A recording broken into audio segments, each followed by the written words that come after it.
Assalamualaikum warahmatullahi wabarakatuh. Perkenalkan, nama saya Netina Rapeda, NIM 20087309, Prodi Pendidikan Kepelatihan Olahraga, Fakultas Ilmu Keolahragaan. Di sini saya ingin menjelaskan apa-apa saja yang saya dapatkan dari materi yang ada di buku pelajaran pengantar belajar motorik. Yaitu, saya akan menjelaskannya dari pendahuluan itu. Bab 1 menjelaskan lapangan, membedakan antara kontrol motorik dan pembelajaran, dan menjelaskan hubungan antara bidang ini dan bidang studi lainnya.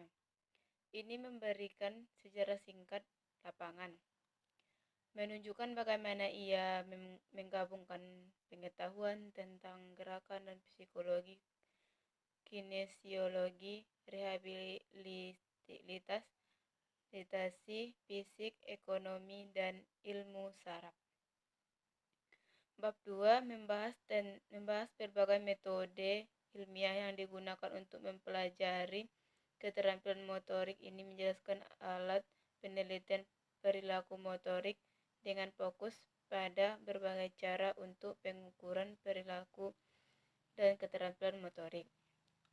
Penelitian pembelajaran dan kontrol motorik saat ini, integrasi penyelamatan kontrol motorik yang berkembang menjelang akhir abad ke-20 berlanjut hingga hari ini.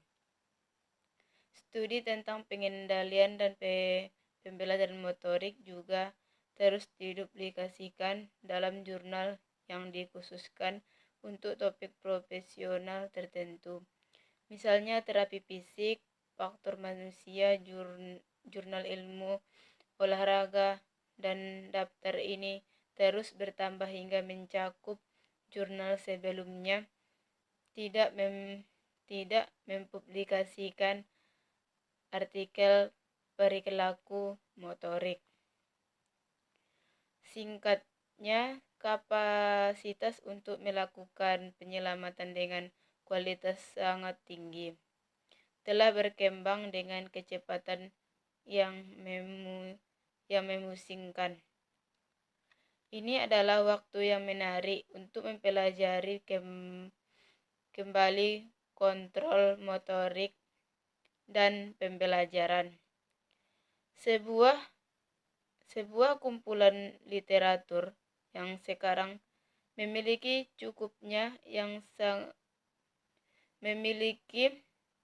cakupan yang sangat luas, sehingga bagaimanapun telah tidak pernah lebih mudah untuk mengambil informasi penelitian bidang ini.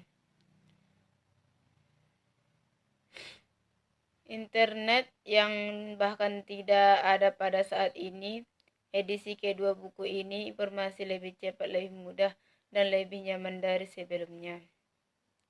Jurnal yang dihormati mempertahankan proses peer review, di mana makalah yang dikirimkan untuk publikasi menjalani pemeriksaan yang cermat oleh komite kecil rekan-rekan yang mapan.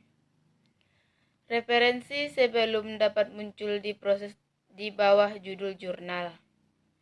Pemeriksaan ini dilakukan terlepas dari apakah karya yang diterbitkan muncul dalam format kertas atau elektronik. Bab 1 menjelaskan gerakan adalah aspek kritis kehidupan. Kami tidak akan bertahan hidup tanpa gerakan. Kapasitas kita untuk bergerak lebih dari sekadar kenyamanan yang memungkinkan kita berjalan, bermain, atau memanipulasi objek adalah aspek penting dari perkembangan evolusi kita, tidak kalah pentingnya dengan evolusi kemampuan intelektual dan emosional kita. Beberapa orang menyatakan bahwa kemampuan kognitif kita yang sangat berkembang berevolusi sehingga kita dapat membuat gerakan penting untuk kelangsungan hidup mereka yang terlibat dalam pembangunan tempat berlindung. Bab 2.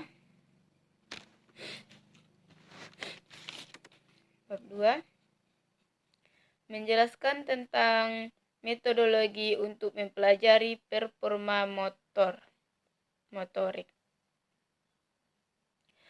Tujuan utama buku ini untuk menyajikan tidak hanya prinsip dan teori yang relevan tentang sifat performa motorik, kontrol motorik, dan pembelajaran motorik, tetapi juga bukti penyelamatan yang mendukung atau dalam beberapa kasus membantah. Prinsip dan teori ini dapat mengevaluasi bukti ini perlu untuk memahami beberapa metode yang terlibat dalam penelitian dan cara mengukur perilaku motorik sehingga kami dapat lebih efektif menetapkan relevansi bukti dengan prinsip atau teori tertentu yang dimaksud. Perilaku gerakan telah diklasifikasikan dalam berbagai cara.